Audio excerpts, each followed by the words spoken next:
All righty. Well, I think we're gonna get rolling. Oh, we got video coming on. Oh, it's Damien. Okay. I was trying to figure out who was logging Yeah, into the firm broker account there, Damien. yeah, I must have already been logged in for that when I taught the class. So Perfect. hopefully nobody needs it. I don't think Ron has anything scheduled, so you should be good. So I thought you were doing this like in the training room, like in person. Gotcha. Yeah, I want to start offering it in person. I think I probably will next week as well. So, are there people in there? No. Okay. So, yeah, I think next week I'm going to advertise it to be in person or Zoom, dealer's choice. Yeah. So, Okay. anyway, just for the time being, let's get rolling.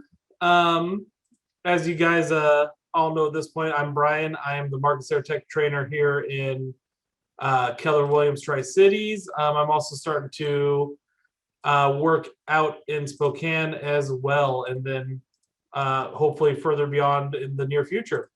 So today we're going to be looking Really? at multiple offers in command and how to use the offers function to really make multiple offers more manageable. I know, for example, Damien here, I know for a fact has been juggling a lot of multiple offers, and we'll let Jessica in. Uh-huh.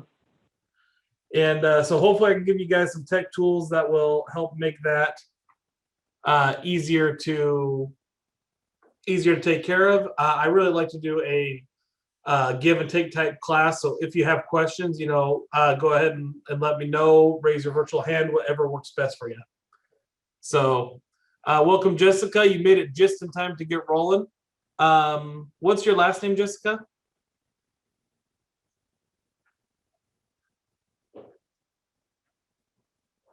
Oh, she's still connecting her audio. Well, there we go.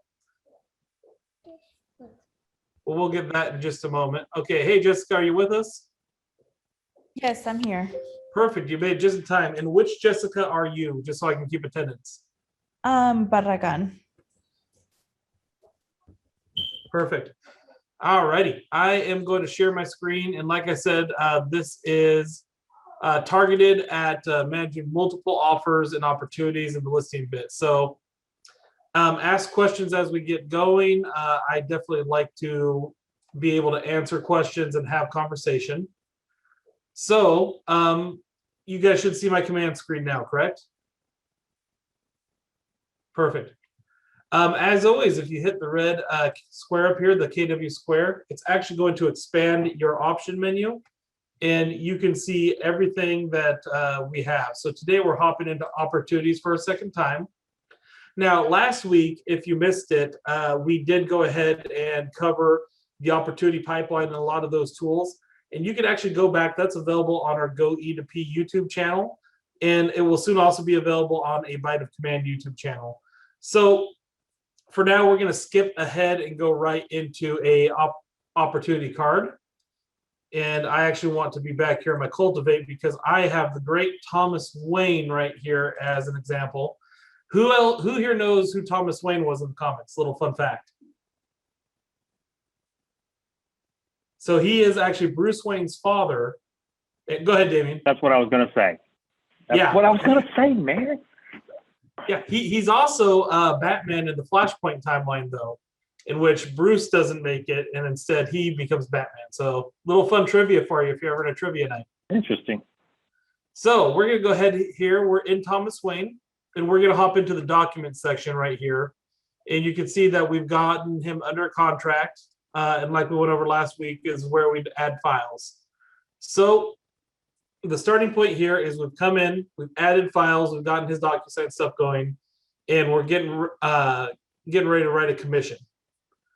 So we can come in here to offers and commissions and click and add a new offer. And this is for the buyer side. We will go over the multiple offers on the listing side in just a little bit, just in case we lost a little bit of track, because I'm also doing the commission side today.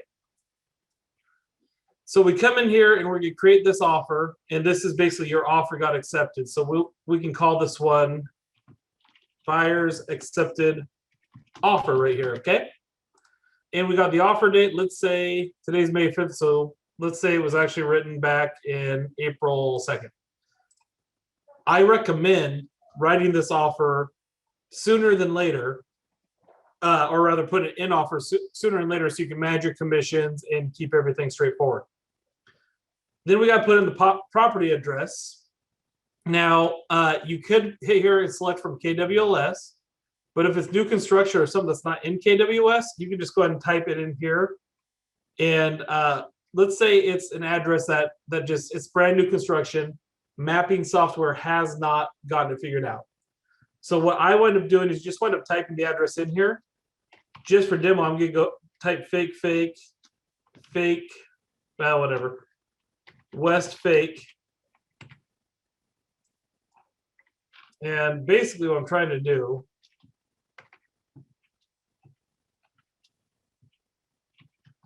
is get it in there, and a lot of times they'll pop up down here that you can create the address because it says address is required.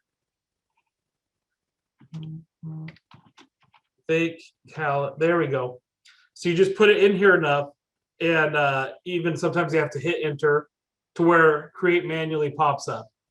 And that's how you go in and you can create an address that doesn't exist in the system. It's pulling from like Nextdoor data.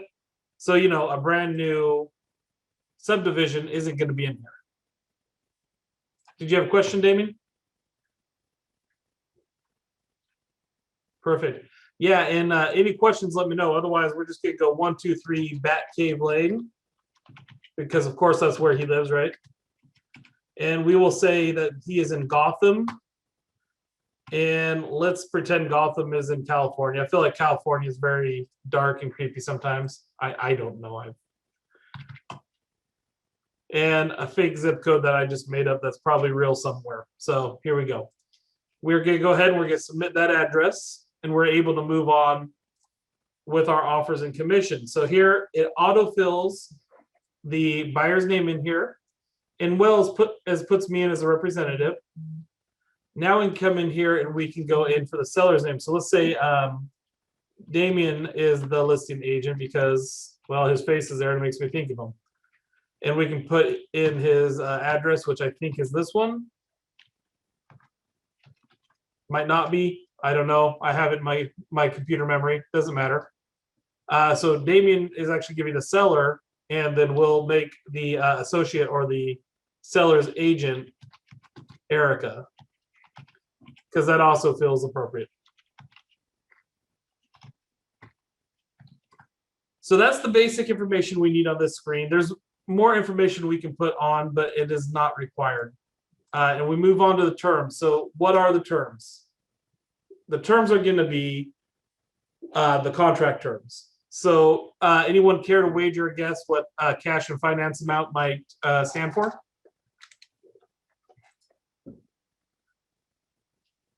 Maybe one of the black screen people, because otherwise Damien will answer every question. Jamie, do you know? Well, the cash is Cash the down would payment. down payment. Yeah, so the finance amount would be the loan amount, and correct, the cash would be the down payment. So let's say this is a $150,000 property, and you're going to put $10,000 down payment, and then $140,000 is the finance amount. Earnest money is pretty simple. You can put the amount here, or you can just do a percentage.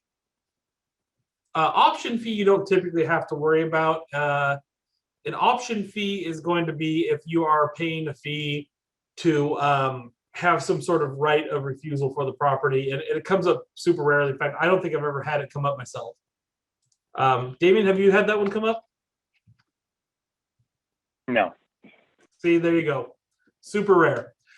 Termination option is going to be your inspection time period or your feasibility time period if you have a feasibility instead of an inspection. And then the closing cost is just how much in settlement statement they're paying. If it's a standard closing costs or a residential service contract, which I won't go into here because this is a tech class. Then we get our agent analysis, our pros and our cons. So we can say pros, it's money, cons will be, but is it? I don't know. Whatever you put in here is what you can do. And this is where you're analyzing the offer for your client or whatever you need to do. And then a summary of the offer. So we go ahead and save this. And we have all the details here that, as you can see. And then we just go in and either accept or reject the offer. And for this purpose, we're going to accept the offer. And it brings it here where we can either change the response or manage the commission.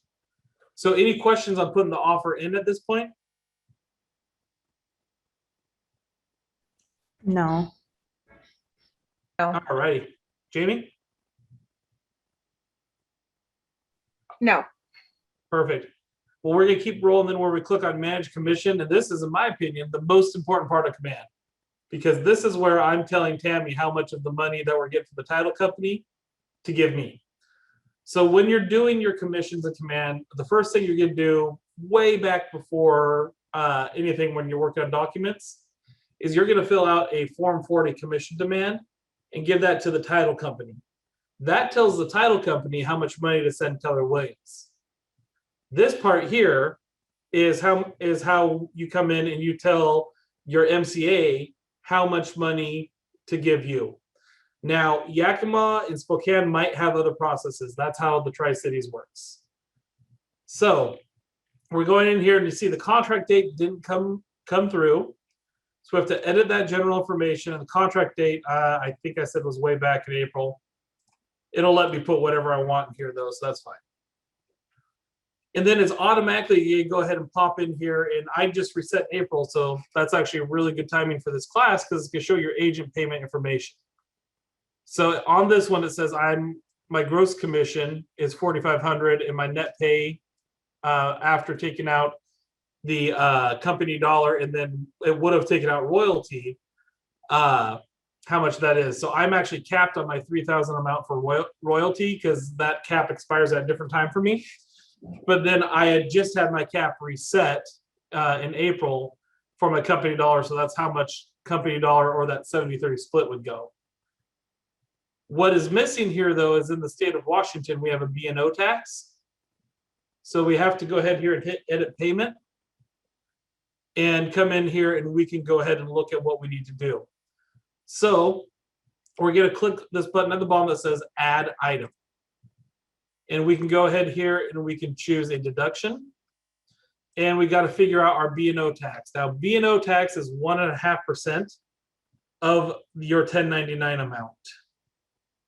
So that 1099 amount right now, if we go back, is $31.25. So we go in here and go to $31.25 times 0.015. And I can see in my math that is $46.87.5. So I would round that up to be 46.88. Maybe not thousand. That would be crazy. And then we just come in and fill out the required fields. B&O for business and occupation tax. We're going to have it paid to Keller Williams Tri-Cities or whatever your market center is. Your market center address, and then the market center phone number, which I'm not remembering off the top of my head, so I'm putting a fake one in. And so that's how you add that. Now, what do you do if you have a referral? Has anyone done that one yet? No. So what you do here is you hit add item again, just like before, but the type is going to be an outside referral. And so this is a referral for anybody that is outside of your market center.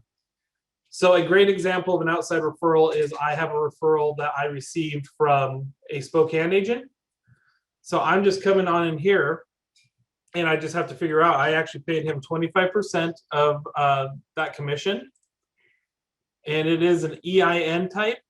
And then the tax ID, you're going to get this tax ID from the other places, MCA, or if it's not a Keller office, you're going to get it from whoever handles their bookkeeping there. So go through the other agent to get this information, but you need their EIN or their tax ID number, or you will not be able to get the referral paid.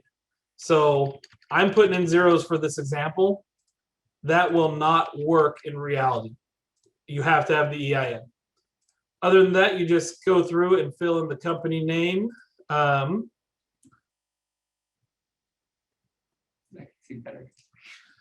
Eduardo's sitting next to me in my office and he just clicked to join so he could see the screen better. That's funny. So the broker name here, we'll go Keller Williams Spokane. Agent name in this case was James Williams, great guy. And then their address and their phone number, which I'm gonna again fake because I don't know. I have it written down somewhere. But I'm not submitting this. So you see, wow, I deleted that. Why did that get deleted? Weird. Anyway, and then you add that and you have your, you save your changes and it updates everything. So your net pay there is going to be $2,290.62. And you have your pay to the office, the royalty, the commission, company dollar, and then up here you have your outside referral. Notice that the outside referral is above that other line because that referral is paid before your office is paid. Any questions on that one? None here. Awesome. Now, who here knows what inside referral is? Maybe an agent within your market office. center. Yeah. So let's say I am super busy. I can't take on any more clients. I go, hey Jessica, will you take care of this client for me and pay me a referral fee? I'm out of bandwidth or whatever reason. I've also referred to other agents because I don't speak Spanish and could not communicate with the client. So I came in here for that. You do the edit agent commission if you are paying a referral for that. Add item, and this time you select inside referral, and then it's much simpler. You got to put the amount in. So we'll just say $1,000, but it's often still going to be the 20-25%. And then you just type in the agent name. So I'm going to actually put Damien because I know he'll come up. And that's simple. You don't need all that other stuff because they're in the office and the office has everything. And you save those changes and it is actually right here on your post agent split. Now, obviously this is a scenario that isn't going to work out, but I just wanted to show you the technology of it. What you would end up doing at this point is you'd hit submit and that would be turned into your MCA. Any questions on any of that? I went through it quickly, but it is one of those things that's straightforward. So.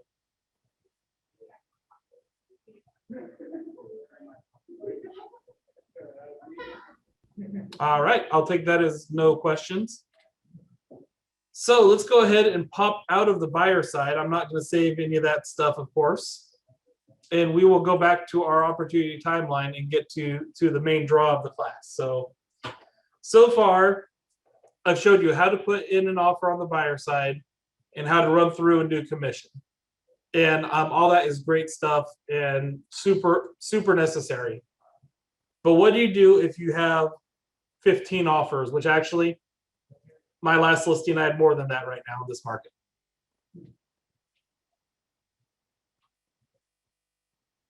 Eduardo, what do you do? You can speak up too. What do you do? Yeah, what do you do? What do you do to keep organized? It's kind of a mean question because I'm about to teach you. So All right, you organize it. yeah, so traditionally what you've done, and I'm sure Damien could attest to this, is you've gone and you've either put it in your own spreadsheet or you wrote down all the details of each offer so you can present that to your client in a understandable way instead of presenting stacks of paper for them to go through. What I'm going to show you is how to use Command to do that. And since you're going to have to put the accepted offer into Command anyway, this will give you a step-by-step approach on what to do. So we're going to click in here in the listings and we're going to click on Cultivate. And I'm going to go into Marita and Todd Verhey, who are my parents. Therefore, they get to be guinea pigs because I'm out of Batman names. I'm not out of Batman names. I'm saving them for later. So we're going to come in here to the documents, just like before on the buyer side, and make sure we have the right checklist selected. And you don't have to do that to access the offers, by the way. It's just my habit, my workflow.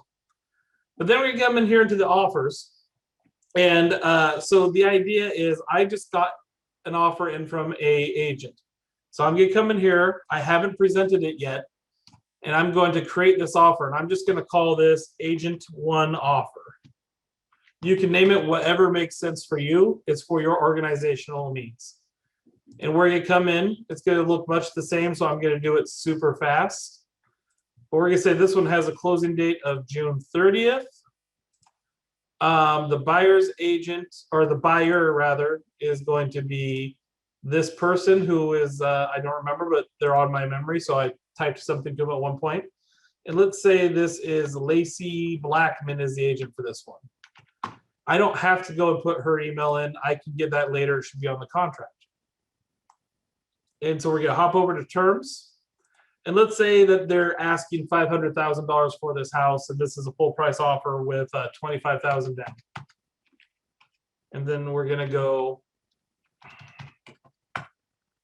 475. They put down 3% in earnest money, and they want the seller to contribute $3,000 in closing costs. So we come in here to pros and cons. Pro would be large down payment. A con would be asking closing costs. Another pro would be, let's say, decent earnest money deposit. And then I can come in here and summarize the offer. So if there's something special circumstance like client is moving from California and is happy to be flexible with the closing date. So you can put in a summary there. Basically, this is whatever details you need for that offer, right? So I go in here and I actually wind up saving this offer. And just like with the buyer, we have that accept or reject, but we have not presented yet to our clients. Or we've probably, and we should have, gotten on the phone and said, hey, we have an offer coming in. Here's the basic terms, because you should present them as they come in. However, you haven't done official presentation yet. You get done doing this, another offer comes in. So you come back in here and you add the other offer. And I'm only gonna do this twice just for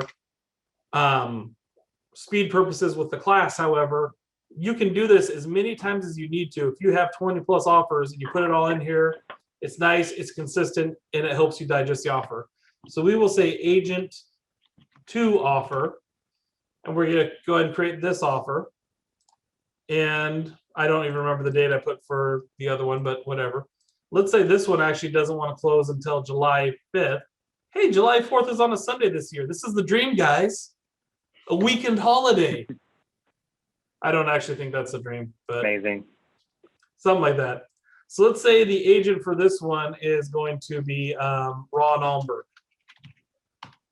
So we go in, we put all that stuff, or the buyer, sorry, because I don't know why I was trying to put agent here. And we can actually go ahead and click here that he's pre-qualified. Associate name on this is going to be Damien, who gets not normally used as an example as much, but hey, when I'm trying to think of an agent name, your face is right there, you win.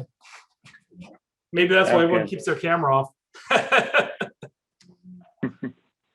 So we go in here and it's the same process again. Let's say this time they want to put 50,000 down, and they're actually going to offer Hey, over Brian? ask. Huh? Go ahead. Is there, when for the cash, are you able, is it asking just for the cash amount, or can you put like a percentage? I was just asking for the cash amount right now. I have actually put in a request through the ideas.kw.com to add a percentage option, because it would save time and math and stuff for people like me who don't math. Right, I use, exactly. the only reason I get away with it is because Yep. of these things now. In fact, it's a Mhm. bit of a rabbit hole, but here's the truth, and I'm going to tell you. Ran into my math teacher about 2 years ago, and all the time in grade school, she's like, "Are you going to carry a calculator around in your pocket?" And I'm a kid, so I was like, "Well, I guess not." Well, it turns out, yes, I am. We all do. We all do. Apparently, she is pretty tired of hearing that from people in the streets, but my bad. Mhm. So anyway, they want to offer above that 500,000. So they're actually going to be financing $485,000, making their offer $535. And they're going to put down 5% earnest money, which is the maximum that you can keep in liquidated damages. Just so you know, and I forgot to put this in the other one, but let's say they are doing a 4-day inspection window with no closing costs. So we go in here and we do our pros again. Over asking, large down payment, good earnest money,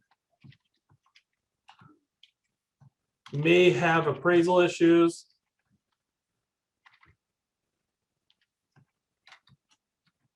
I'm also a spell check hero, so there you go. But hey, I made my pointer big and green so you guys can see it. So there we go. We have these two offers in here. They're side by side and they're ready to do an analysis on. Now, once again, you very well could do this to as many offers as you need to, and you just keep scrolling down to see all of them, right? So we're gonna come here and hit select all. You can also go ahead and select specific offers if you have a reason to. And hitting select all, we're gonna go here and this button appears compare offers. And this is where we get that great bit. So we come in here and we have our two offers side by side with the buyer names up top, the total sales price at the top, and then it breaks it down by cash or down payment, how much they're financing, what is their earnest money, if there's an option fee, which again is very, very rarely applicable, termination notice or their inspection time window, when the offer was made. Wow, I did not line those up very well, did I? When they want to close, the summary that you put in, as well as the pros and cons of the offer, and then if they're pre-approved or pre-qualified in a checkbox here. So it takes it and breaks it into this nice spreadsheet for you and gets it all lined up so you can present it to your client. Then you're given some choices. You can email the offer comparison, which I'm going to go ahead and do that real quick. And I'm going to email it to myself. So you can take out my dad's bid. I'm going to email it to brianverhey@kw.com just so I can show you what it looks like, right? And you can customize both of this. So 2 offers for your home. That's the subject line. Great news, you have 2 new offers. Please take a look and let me know.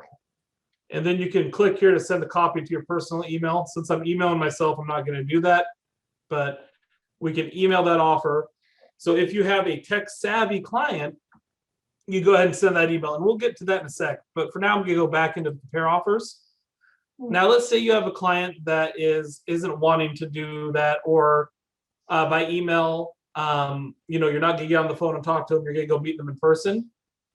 We have a download button right here, which allows you to put that into a printable PDF. That should have just popped up. Are you guys able to see that? And then you can print this and you can bring this with you when you go to discuss with your client. And it's gonna, if you have more than 2 offers, it'll just keep filling up the pages in pretty nicely organized form, ready to rock and roll. And the idea is it's making life simple for you. It's one less program you have to do. It's one less step you have to take out. So I went through a whole lot just there, and I'm going to stop the share for just a moment. Do you guys have any questions so far? No, not right now. Not me. I mean, it seems pretty easy. And I've done that before. I just never, when I did it before, I don't know if that email option was there or that download option was there or not. Yeah, pretty basic. Yeah, it's a straightforward tool, but it's a very overlooked tool that a lot of people don't use. And in this market, it really can come in handy. So when would you use this? Do you guys have instances in your personal businesses now that this would come in handy for? Oh yeah. I mean, I've got a listing coming up this week that I'm probably gonna get multiple offers on, and so it's gonna come in handy. Yeah, I think it's a really great time-saving tool. So let me Yeah. go ahead and hop over to my email now. And I'm going to do that off screen real quick so I can just pull up the particular one because I have a bunch of offers going on too. And let's take a look now that I have that pulled up. Let me show you what this actually looks like. So if you email it to your clients, it's going to go and it has some auto merge fields. And it's going to say, hi, Marita Todd Verhey, because I put my parents on the same contact card because they're my parents. You have 2 new offers. Please take a look at them. It's actually going to show the offers right here at a glance in the email for them to just take a quick look at. So if they're on their phone or something, they just glance and go. If they want to dig into it more deeply, they can click on compare offer, and it's going to take them right here in a spreadsheet format that is printable that they can print at home if they want or look at it in a bigger view.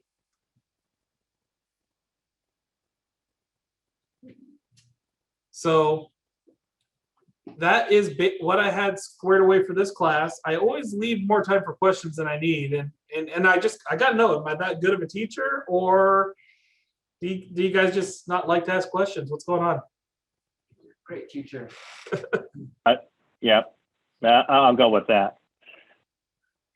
And I do have a question. So once you go through all those offers, you've downloaded all those offers, and you've done the comparisons. You pick one, then are you able to just select and then say accept? Then Yeah, on that one, so- and that's the one, and that gets downloaded into your command, or how does that work? Yeah, so that winds up working the same way as before. So we get done with it, everything. You come back, you have the accepted offer, and you're back on this screen. Oh, hey, my buyers really actually preferred this offer, even though it wasn't as high money. They chose this one, right? That you click that accept, and it jumps it up to the top, so you don't have to go hunting for it every time. And then just like with your buyer, it becomes the same thing that I showed at the start of the class. You are able to click on your manage commission when you're ready and go through and do the commission part. So it becomes that easy. And then if you ever need it, back here, you can change the response and undo it. And so it goes back to accept or reject. And then all your other offers are here. So let's say you go in and they've accepted that lower offer, but as they go through inspection, something comes up and they terminate. You get a hold of the other buyer and say, hey, we had something come up, blah, blah, blah. You work through it. And they say, yeah, we'd like to still go with the offer. Great. You get that other one under contract. You can come here and click accept and keep going without having to re-input.